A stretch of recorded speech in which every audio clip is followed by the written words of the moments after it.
In this video, I want to show you how to factory reset your DJI Action 6 camera. So first of all, let's turn it on.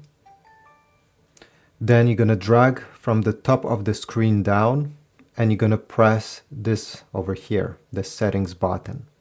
Go down in this menu. And right over here, you should see factory reset. Click on it. And then tap on confirm. It will take around 10 seconds or less.